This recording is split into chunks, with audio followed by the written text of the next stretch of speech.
In this video, we're going to go over 3 ways to calculate impulse, and then we're going to work through some impulse questions. So impulse is defined as the force times time. So we can think of it as the effect of a force over time. The symbol for impulse is I, symbol for force is F, symbol for time is T, and the unit for force is newtons, unit for time is seconds, and the unit for impulse is Newton seconds. So if you know the amount of force acting on an object and how long it's acting on that object, then you can calculate the impulse. So that is the first method to calculating impulse. The second method is to use a graph. So the impulse is represented by the area under the force versus time graph. So here is a graph, and sometimes the forces are not constant. So in this first example, we're assuming a constant force, or if you have the average force, but you might end up with a graph that looks something like this. Sometimes forces, an object hits another object, and the force is not constant, and so the area under the curve, this area right here under the curve, that represents the impulse.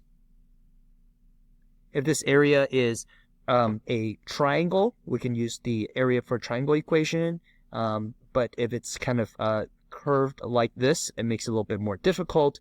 You need to use a little calculus there to integrate, but for us right now, just to understand that the area represents the impulse. And typically, you'll see a shape kind of like a triangle, and we'll look at an example of that in just a moment. Okay, and then the third way of calculating impulse is through what's called the impulse momentum theorem.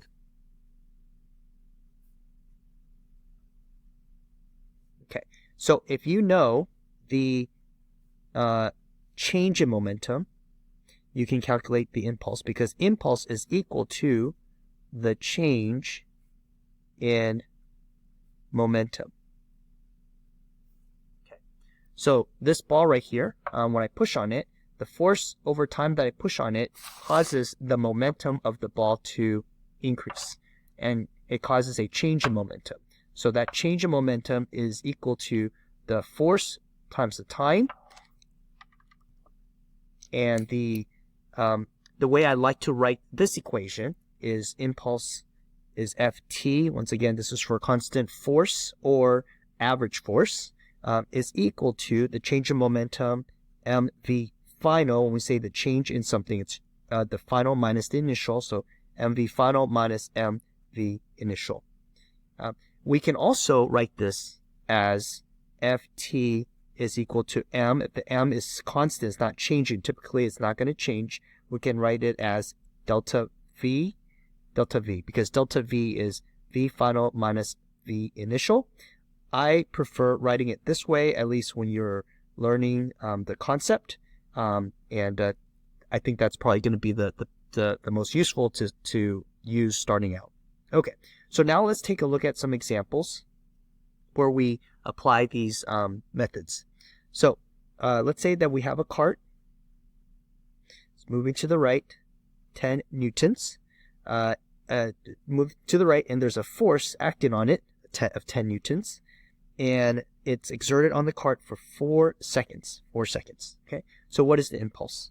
So the impulse is going to be F times T, and sometimes people will use J. So sometimes you'll see J equals F times T.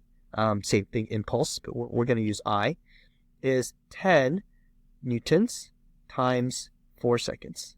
4 seconds, and we get 40 Newton seconds. So that's the impulse acting on that cart.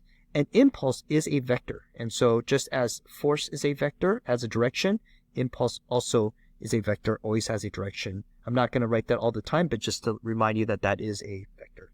Okay, now let's say that this cart initially had a initial velocity of 5 meters per second. So initially it was already moving, and then you push on it, it's moving, and then you push on the cart. What is the final velocity? So we can use this equation. Ft, impulse momentum theorem, Ft equals mv final minus mv initial. We already calculated Ft already. That's going to be 40. The mass of this cart is given, which is 1 kilogram. So we'll say mass of the cart is 1 kilogram. So it's going to be 1 times v final, which is what we're looking for, minus m is 1. V initial is 5. So this is 5. So we have 40 minus Vf minus 5. 40 equals Vf minus 5. So Vf, if I add 5 on both sides, I get 45 meters per second. So now let's take a look at a more complicated problem. Here we have a soccer ball, and this soccer ball, it has initial velocity of 0.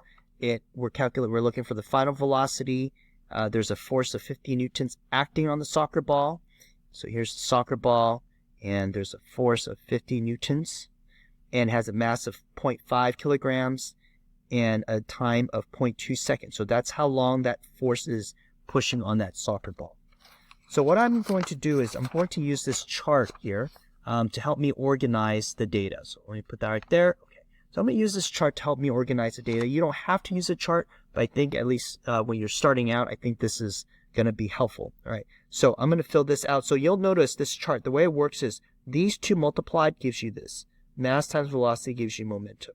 Force times time gives you the impulse. And impulse is equal to the change in momentum. So the delta P just means the change in momentum. This is the impulse momentum theorem. And this is the final momentum. Mass times the final velocity equals the final momentum. And the impulse momentum theorem tells us that the impulse is equal to the final momentum minus the initial momentum. And I just moved the initial momentum to the left here, so that if you take the initial momentum plus the impulse, force times time, you get the final momentum. Okay, so we're going to plug this in here. So the mass is 0.5 kilograms. Okay, the initial velocity is 0, so I know the initial momentum is going to be 0.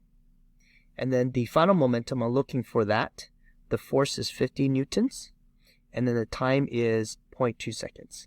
On the top here, I'm just going to do a quick sketch of the ball. This is the initial. This is when there is a force acting on it. There's a force acting on it. And then afterwards, it's moving with the final velocity, which is what I'm looking for. So now I'm going to calculate the impulse. So the first thing I need to do is to calculate the impulse. Let me move this over here. Okay. So to calculate the impulse, I know impulse is force times time. The force is 50, time is 0.2, and I get 10 Newton seconds. So this will be 10 Newton seconds. And the change in momentum will be the same. Now I know momentum is kilograms meters over second. And in fact, these units and these units are equivalent. So you can write Newton seconds or kilograms meters per second for either of these. Okay. So now that we have that, so this will be this plus this, and which is going to be 0 plus 10 is 10 kilograms meters per second. Okay. So this should make sense. We have a little chart right here to represent this. So initially we have no momentum, and then we have a momentum of 10. Okay. And this plus this should equal this.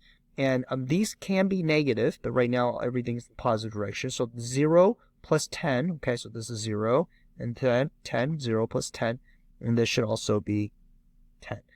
It's just a way for us to qualitatively represent the situation.